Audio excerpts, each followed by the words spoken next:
Well, the thunderstorm that was supposed to happen last night, well, it did happen, but it missed us. There was the occasional flash and a little bit of a rumble in the distance, but nothing near us really. That does mean that it's still muggy this morning and the clouds haven't really cleared.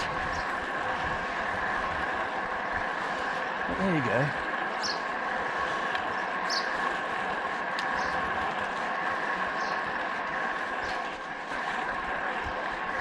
So, Saturday morning, 20 past 8.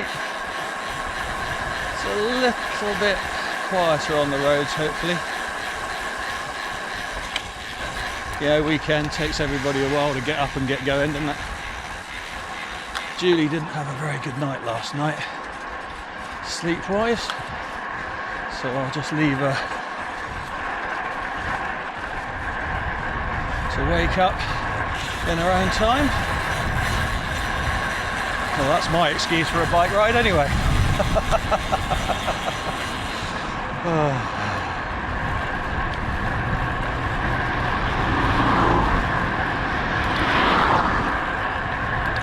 Yeah, I thought I might head out towards Ringwood or somewhere like that. Into the forest maybe, I don't know. Anyway.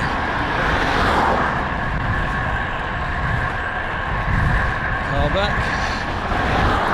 But mirroring me for some reason. Oh no, they're just looking for an entrance. That's fine. All clear.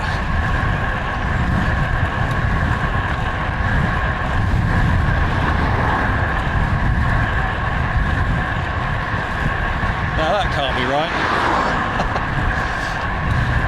I just looked down at my head unit. It said I was doing 25 miles an hour. Yeah, no way. There we go, that's more like it. 18, 19. Yeah, that's more like it. I noticed actually that at the end of the ride, when it saves the data and uploads it, it must smooth everything out, because the stats that go on the TV or on the video are quite often a little bit different.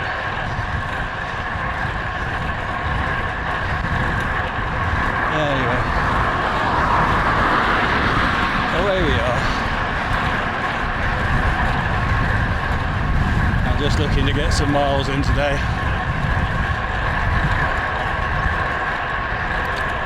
I actually went out and did some efforts, can you believe, yesterday? Well, not efforts, I mean, not like specific, timed or considered, but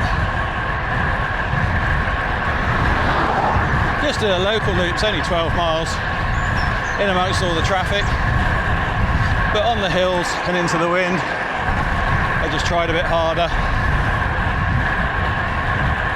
Is that an effort? I suppose that's what you call an effort.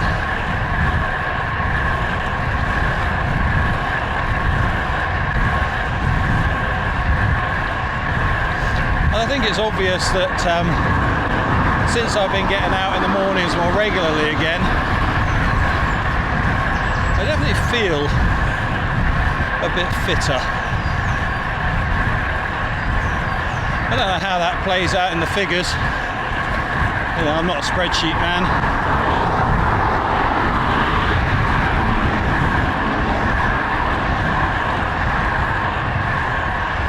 But yeah, no, I just feel like things are a bit easier, say.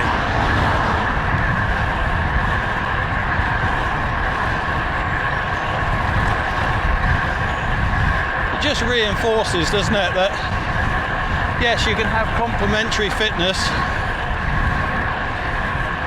but nothing beats just getting out and doing the miles.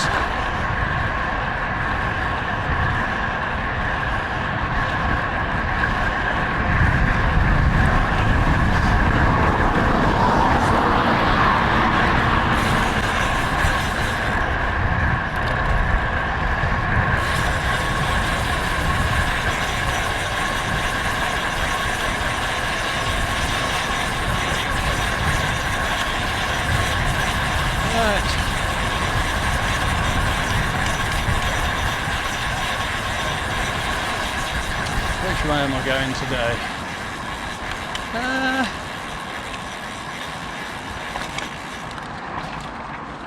Oh, it's busy here already.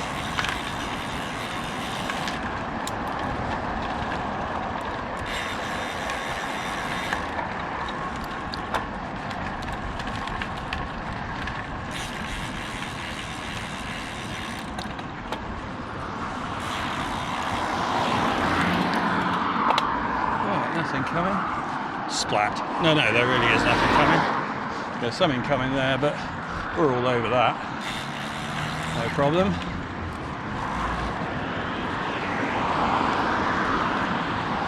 I noticed that my bike needs a proper clean. A lot of sweat on the handlebars here. Top tube's looking a bit ropey. And of course I'd like to keep it out of the headset bearings. That's a pretty big job.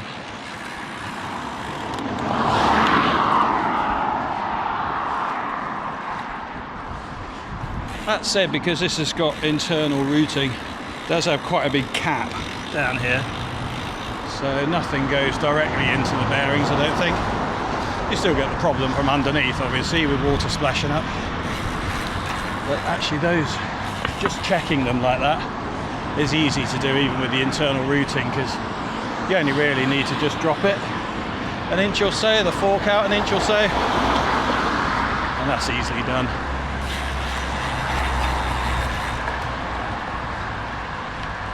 I was actually well, a little bit concerned,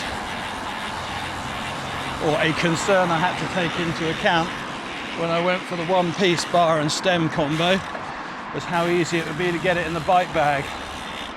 But actually, I can pull these bars off, turn them sideways and hook them through the frame, even with the internal routing, because it's not 100% internal, as you can see.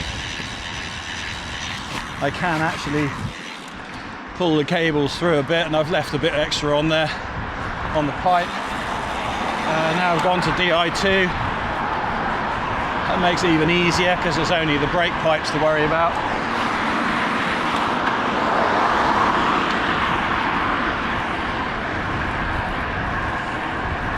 And it actually worked quite well. And once I knew that was the case, of course I got the same setup for Julie's bike as well.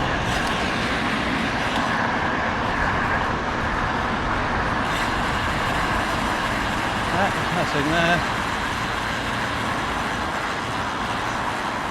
Right, these are not next, even if that straight on did turn red. Let's do this. Yeah, I know some internally routed cabling systems are very, very rigid, aren't they? Very tight. But this one actually, yeah, there's plenty of play, plenty of room for moving things around. Not difficult to get in the bike box at all.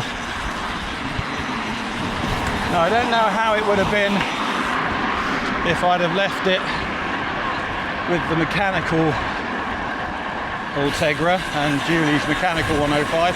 Maybe the extra brake, gear cables may have been an issue. I don't know, I will never know.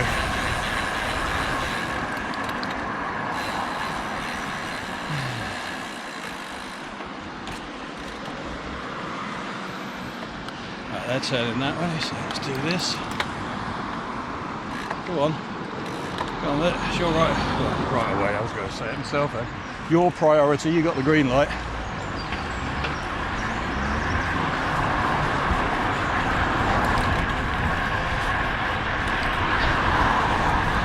Funny, isn't it, how we say right away?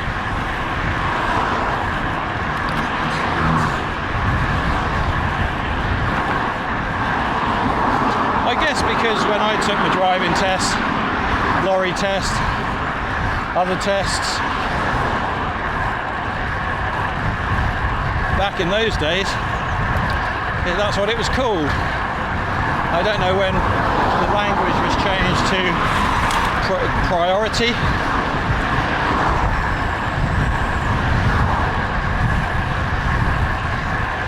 But of course, the highway code in the UK anyway It's being constantly updated to stay with the times.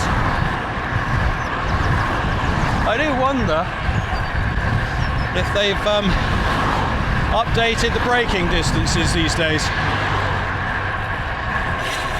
because I think, you know, the original braking distances were set for something like a Morris Minor, Morris Traveller with drum brakes. Well, of course, in this day and age, pretty much every car on the road has a very, very short stopping distance in comparison to those days. Much more efficient brakes.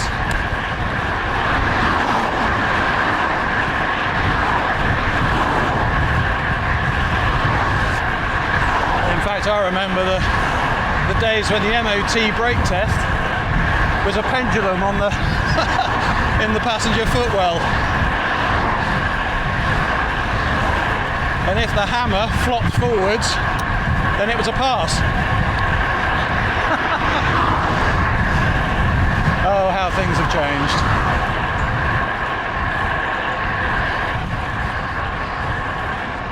Oh, hello.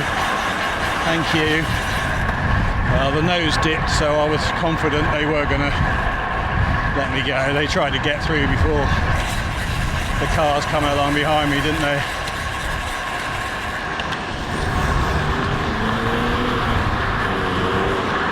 Not sure what I could have done about it, but yeah, once I saw that nose dip, I was okay with it.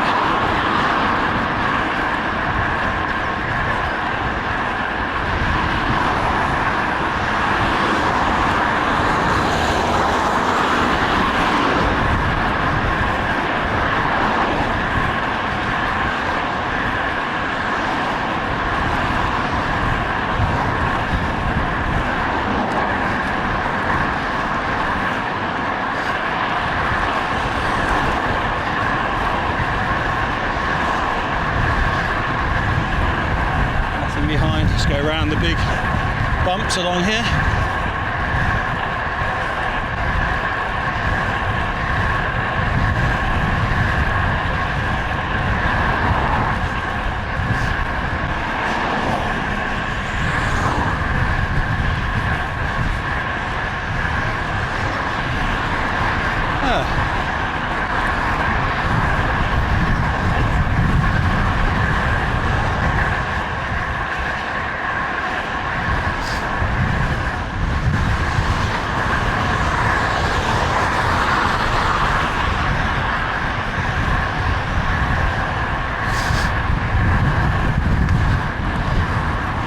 Yes, I'm using my Garmin watch for a heart rate monitor, but of course the buttons are on the edge, and every now and then I think a little roll of skin maybe pushes the button to stop it, because the heart rate disappears. See, it's done it again.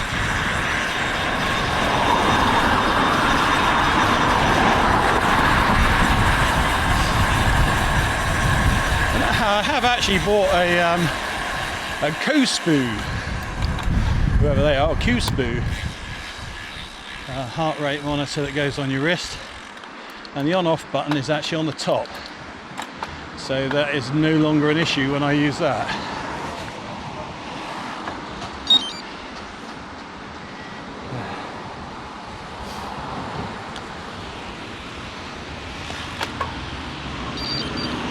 Yeah, I have been toying with the idea of getting a smartwatch with solar. So I think one of the places they fall down is battery life. Go on, get on with it.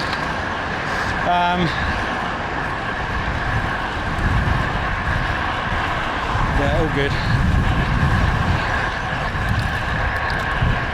Yeah, once the GPS is on, they don't really stand a chance, do they? Small battery, small device. Yeah. On a long ride, you know, it just doesn't work.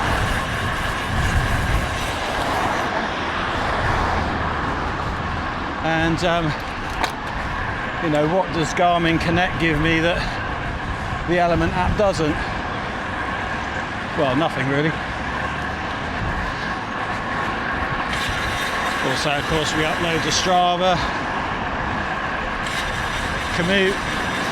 I also upload the fit file to my Dropbox account. So I really don't need Garmin or Garmin Connect as well. But there's a couple of things I like about them. It's, well, when I was working, obviously a watch is beneficial. Some of the work I used to do was time critical. It's always good to keep up with how you're getting through things in the day, what time's available, have I got time to squeeze this little thing in or not, can I take a break for 5 minutes and just take a breather. So yeah, while I was working, a watch made perfect sense. I'll be honest, since I stopped working, I've rarely worn my watch actually. I've got a phone if I'm really desperate to know the time. And actually, if you think about it, you're surrounded by clocks in the modern world. They are everywhere. So, yeah, I haven't really been wearing it. But I must admit, just the idea of solar to keep the energy going, to keep the power going for longer, it did appeal just for a moment. Right, what's he doing? Is he going round or this way? He's coming this way. I thought he was.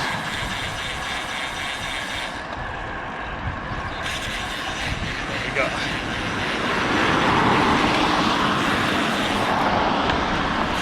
Somebody in a Volkswagen estate.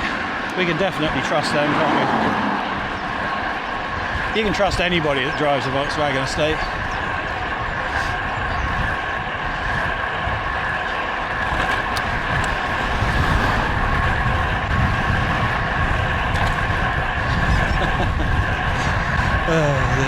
Yes, we've got a Volkswagen estate. Golf estate. Best car in the world. Why anybody needs any more or less, I don't know.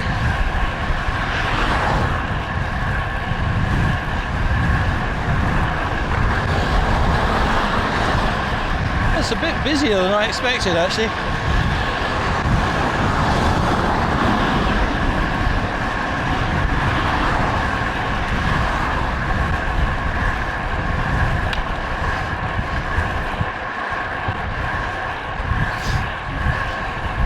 Yeah, so I don't think I'll be going for the solar powered watch, not just yet.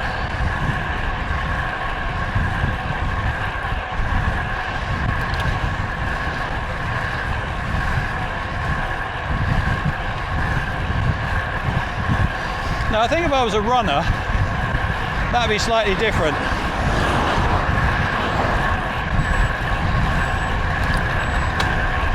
What's it telling me now? Oh, it's telling me to warm up. It's a bit late for that.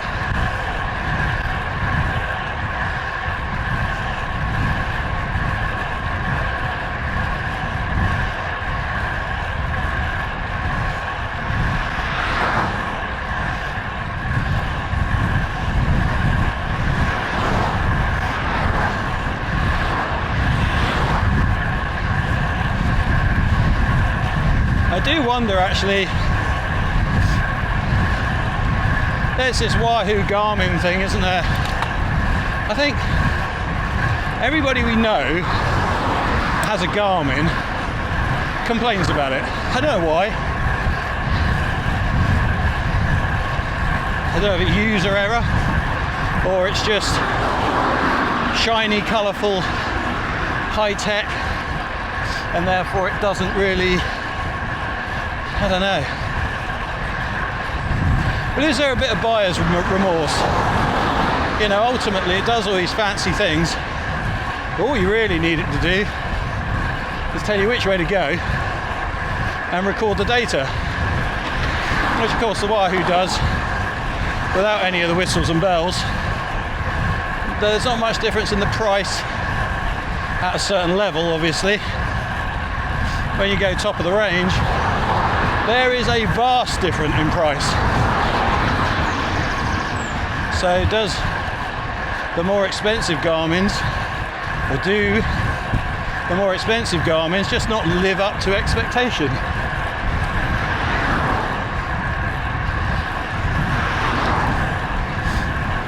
I do like the Wahoo. It just sits there, doesn't really interfere. It's very readable, high contrast. Battery life's plenty for what we do.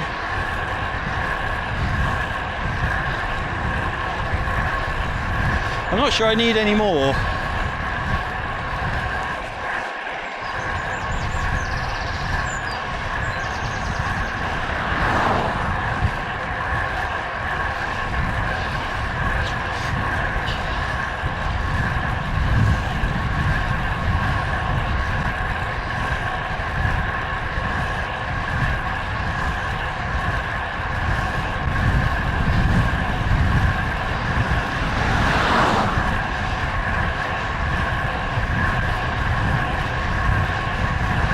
I guess the only reason we've got the Roam is because it's slightly bigger screen. You know, when you get to a certain age and all that.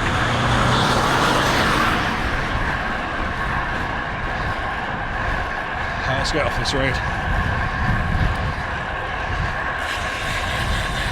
Right, wait for it. Can't see around the corner yet. Don't go early. That's it.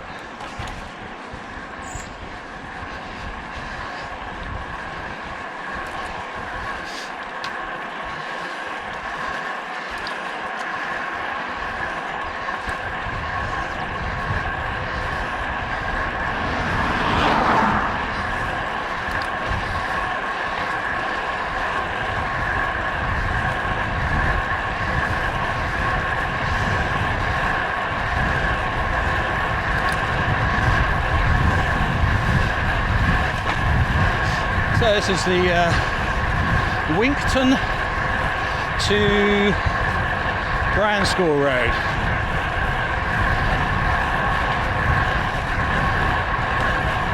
It's not very busy these days.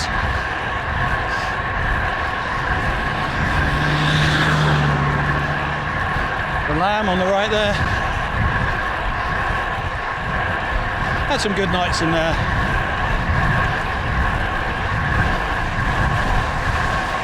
Especially if somebody turned up and knew how to play the piano. In those days they had a public bar and a lounge bar. Being the kind of person I am, public bar was the place for me. You know, working class and all that. And they had a piano in there. Every now and then one of the kids from Homefield School, who was a bit clever with Tinkling the Ivories, would come in, play some tunes. Yeah, just great.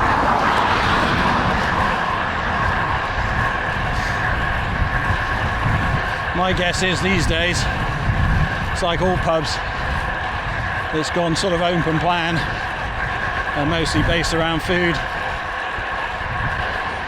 I haven't been in there for a while, so I don't know. Might be the case, might be just like it was. Definitely a lot more food on offer these days, that's for sure.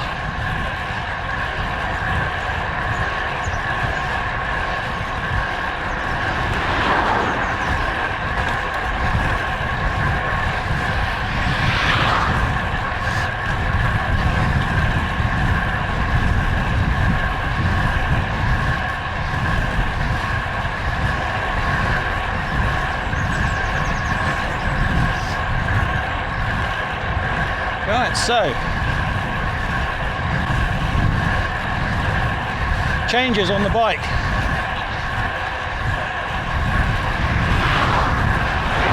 I think we're far enough in that the accounts department, her indoors, the trouble and the strife, the missus, will probably have lost interest by now and won't be paying attention.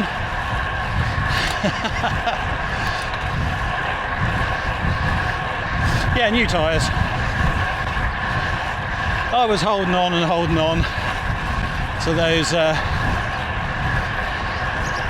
Panna racers, but yeah, the rear one was down to the wear mark on one of them. The other wear mark was just visible still. Front was okay, but anyway, I went into Merida Sports, got myself a pair of Pirellis. I don't know what they're like. They feel harder for sure. One thing about the Panna racers, they are lovely and supple. But I think with a little bit of fiddling with the PSI and what have you, I'll probably find these are not bad either.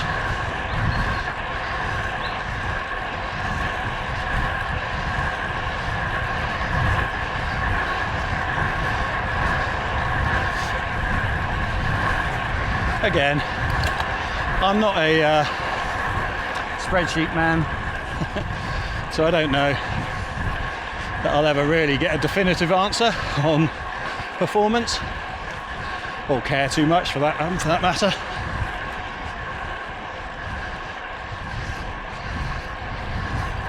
But so far, so good.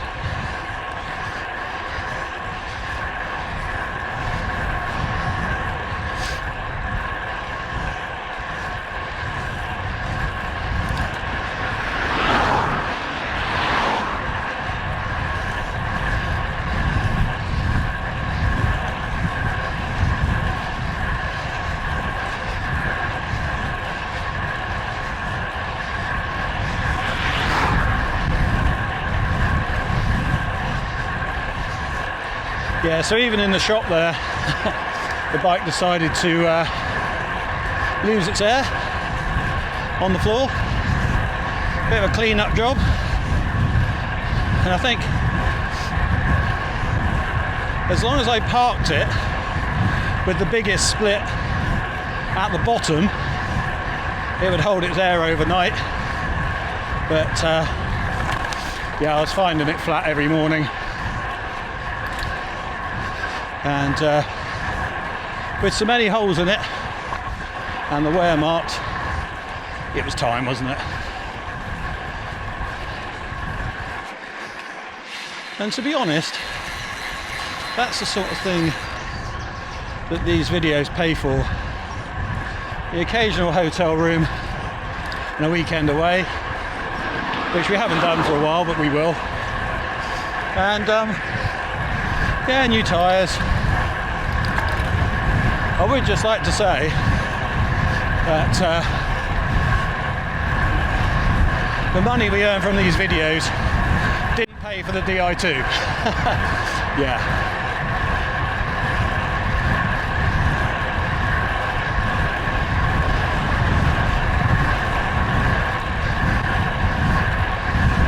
Yeah, they were our Christmas presents to ourselves. And yeah, that came out of our pockets. Oh, hello, nothing behind me, let's go wide.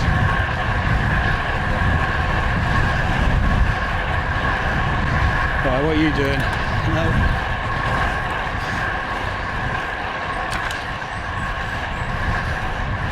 Alright, car behind me now. So this is Scultura Ringwood. I think it's a bit busier at this end. We tend to join it a bit further up, just after Ripley. We don't really ride this bit. It's a bit windy, like I say, a bit busier.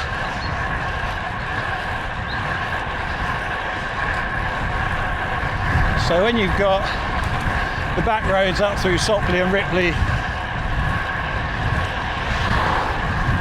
it's a nicer option.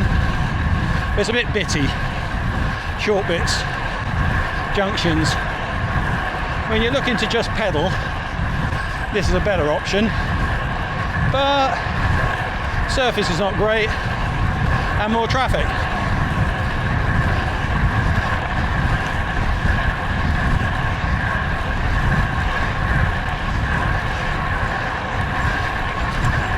They're a bit heck.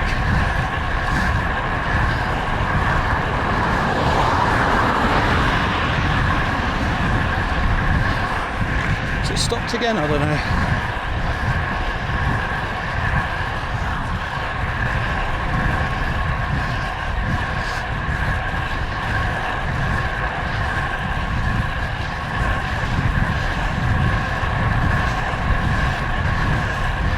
Yeah, so these are 30mm tyres.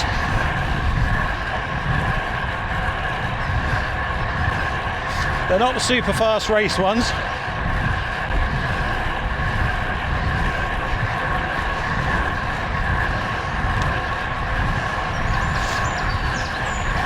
Oh dear, they do feel hard.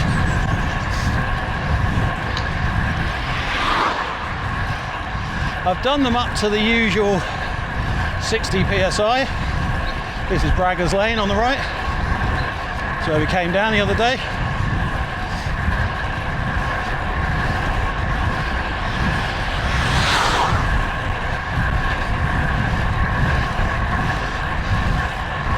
Yeah, and they feel a bit hard. I must admit, in the hands, the Pana Racers felt much more supple, more give in the fingers.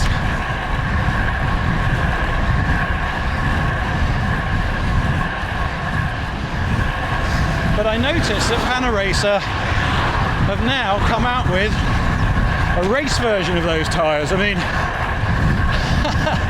I'm not sure how they could have made them any sort of softer, more supple, lighter. I don't know. I'm amazed. Anyway, it's possible that for people like me, they just wouldn't last. Maybe they're race day only tyres.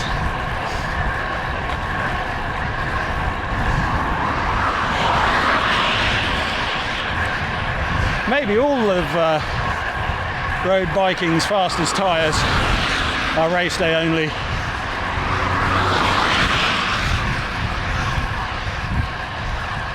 Yeah, so I've come down a step and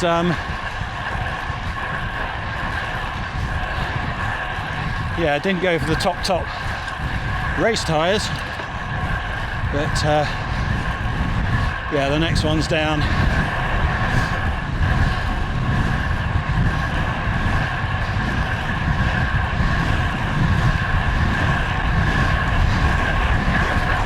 Colour coded.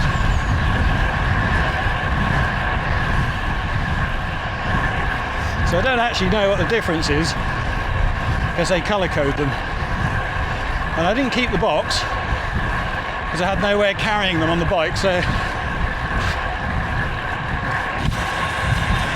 yeah. Primera, Darren specifically decided or suggested I take them out the box, and I shoved them down my shorts. So actually I don't have a box to read or to even tell you about them. But they are called Race TLR,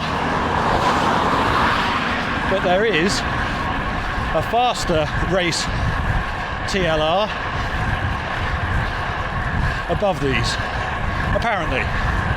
That's as much as I know.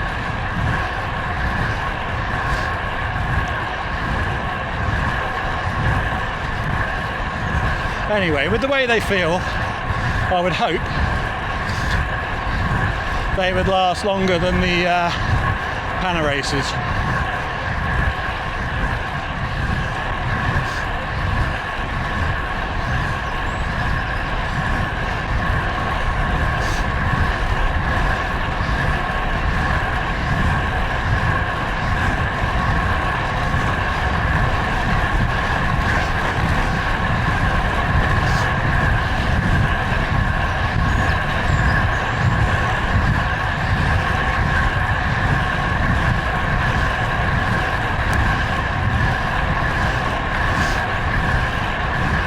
am getting slightly, just very, very slightly, nothing bad, pins and needles on my fingers.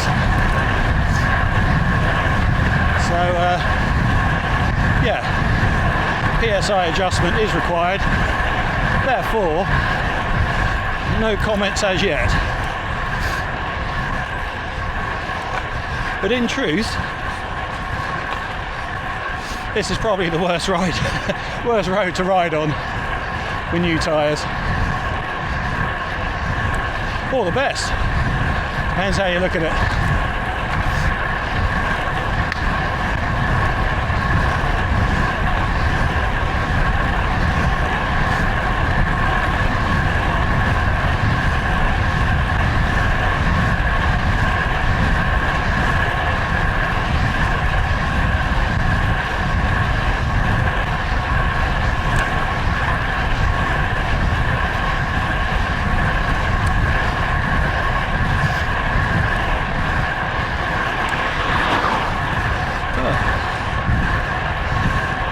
Yep.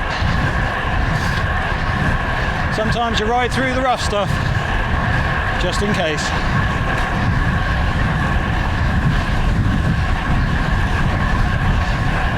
Again, easy when it's your local roads, isn't it? You learn from experience.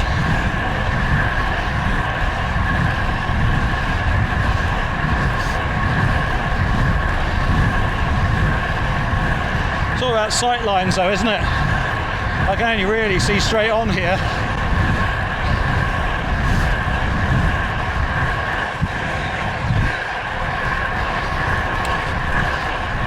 Yeah, where the near side edge meets the offside edge, that's as far as you can see. So again, I can only see straight on here.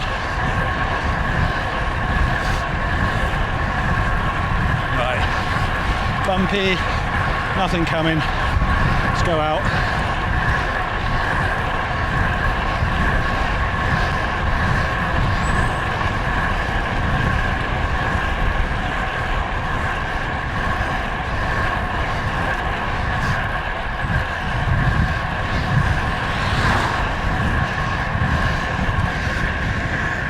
I don't know. It beeps every now and then.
I'm always amazed at how much breathing you can hear. I can't hear any of it. Not when I'm on the bike.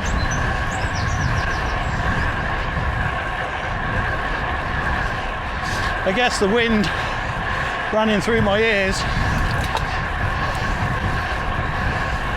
Just got to be careful here a minute.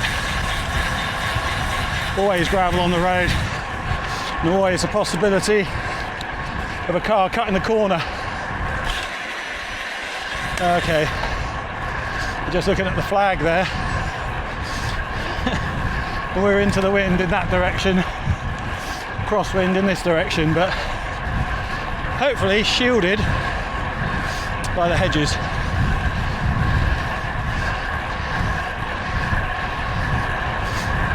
There's a car behind. He's keeping his distance, matching the speed, so it's not showing on the radar. Right, again, stay tight. Watch for gravel.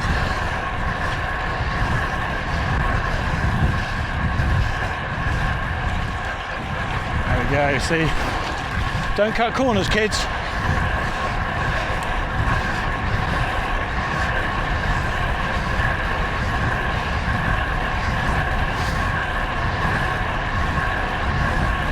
Right, so we are doing okay.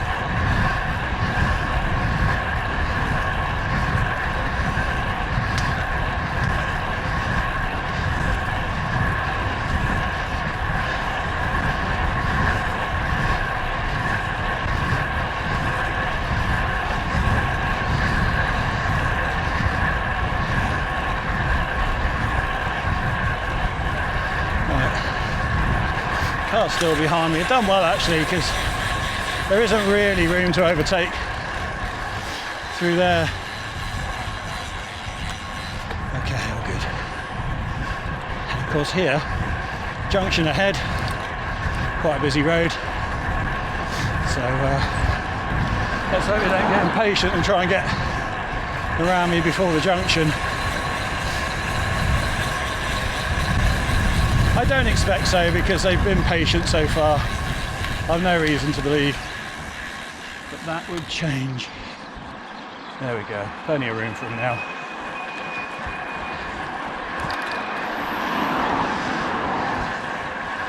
Right, so into Ringwood.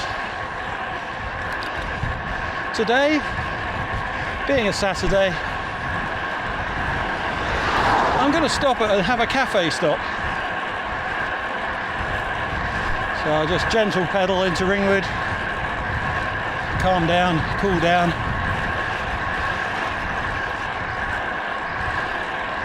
And then a very calm, easy ride back into Bournemouth. I'll probably go down Matcham's Lane. It's fast and direct. Oh no, I'm supposed to be taking an easy ride. Okay, a slow, easy ride down Matcham's Lane, because it's direct. And hopefully Julie will be up and about,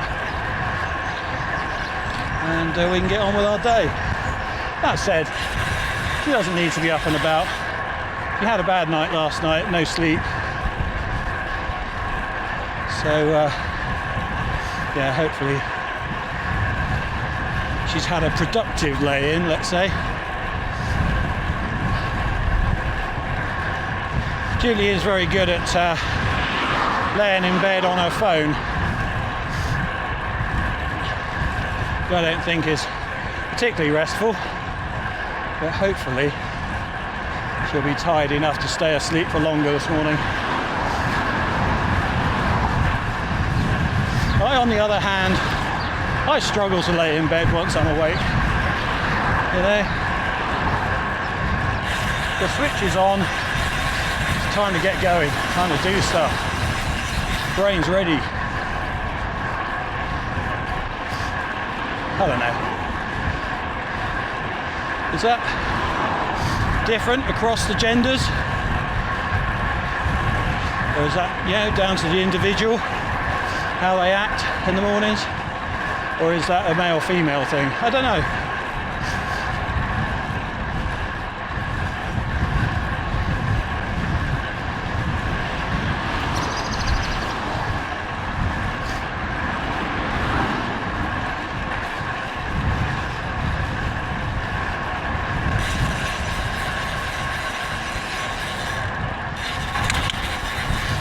Where should we go?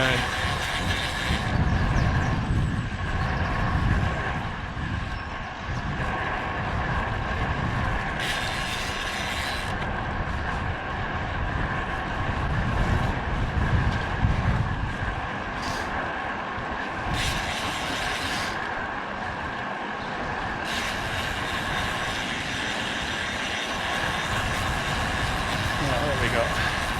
That looks like.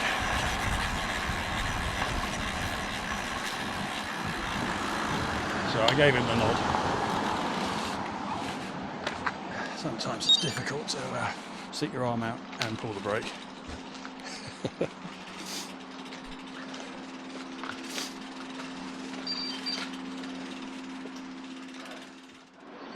Lunar coffee. A cappuccino and a couple of cannolis. I'm sure in these glass cases in these coffee shops, they're actually magnified because they looked a lot bigger.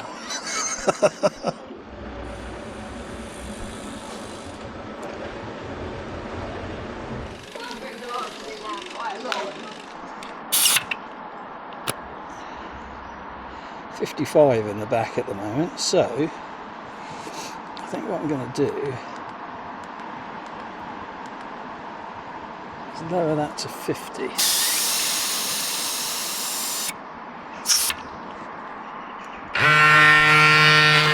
$50 seems very low actually. It still feels rock hard, I'll be honest. It's amazing really, actually. I've got a much smaller sort of tool pouch now that I don't carry a pump. Yeah, that's it. It's got everything in it I need. Maybe I'll go through it one day and what's in there. I could actually slim it down some more, to be honest. Let's see how it is. So I started with 62 in the back, 60 in the front when I left home. I thought I'd go extreme.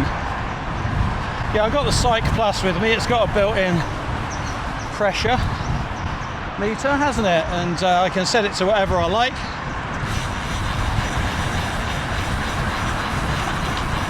So, yeah, 50. Let's see how we go.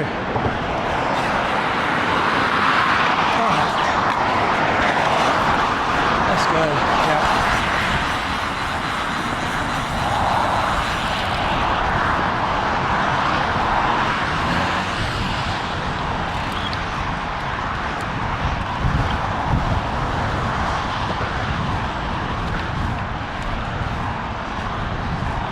It already feels better actually.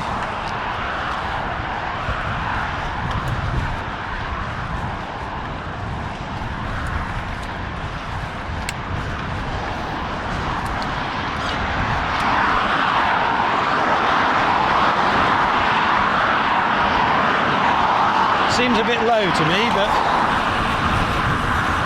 it feels good.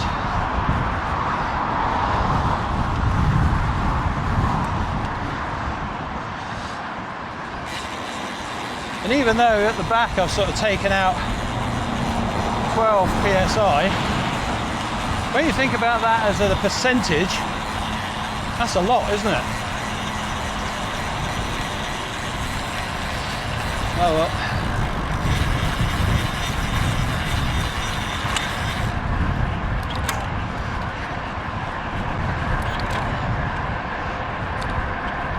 I'll tell you what I'm going to do, which is something I should have done at the coffee stop.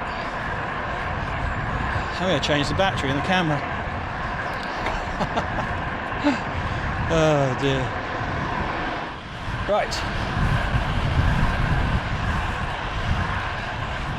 Onwards.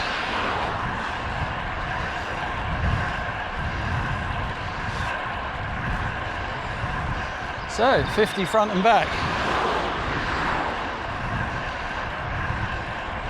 I would consider that to be probably the minimum starting point for somebody my size anyway. But then 30mm tyres, a bit bigger, a bit larger volume of air, maybe that's okay.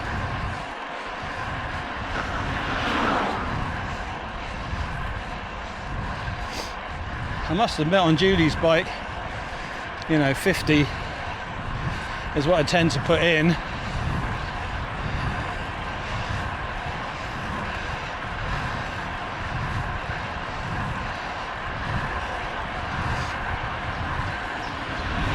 $55 at the back actually, about 52 at the front. Maybe I'll rethink that. She does complain of fizzy fingers, and I think we've both just put that down to the, what's it called? Peripheral neuropathy. which she did suffer with for quite some time after chemo. Maybe that's not the case anymore. Maybe it's just too much air in the tyres. We'll see. Experiments are needed, obviously.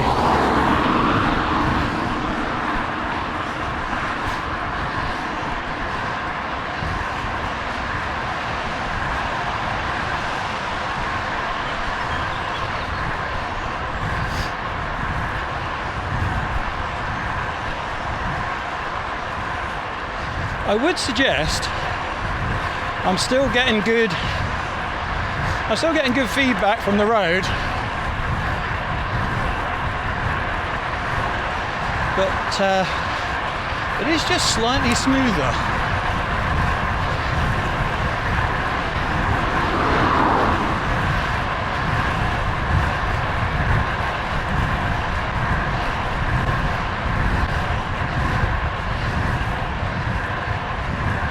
I think getting out the saddle is often the true test, isn't it? Because you get the tyre not squirming.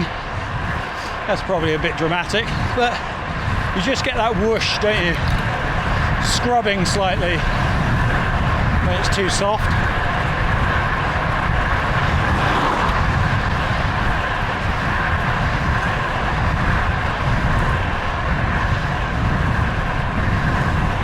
And that didn't seem to happen up that little climb out the saddle there. So I think I can be relatively confident.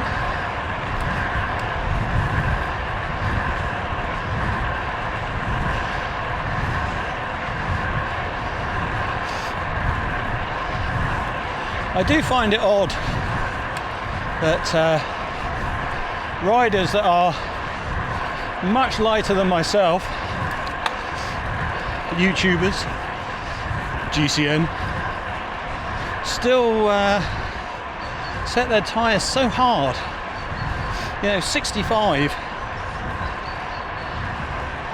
Maybe on glass sort of surface roads, maybe that works, but honestly, I probably weigh twice as much as most of them. Yeah, 65 would be rock hard.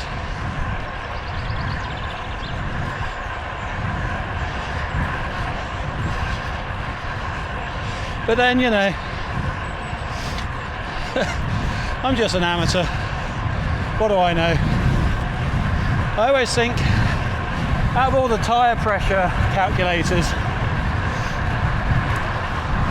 Silka is way over the top, and the SRAM one is usually less than Silka in my experience, but still really quite high. And maybe they're just giving you a starting point.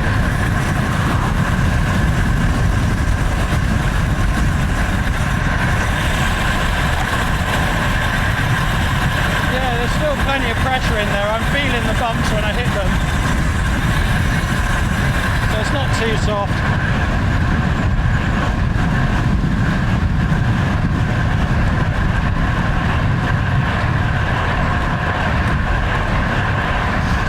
And yeah, by the way, if you use Silka, change it often.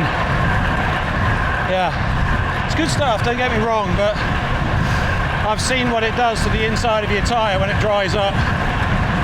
And I would suggest that, of course, it is actually made for racers, professionals, people that probably renew their setup on a regular basis.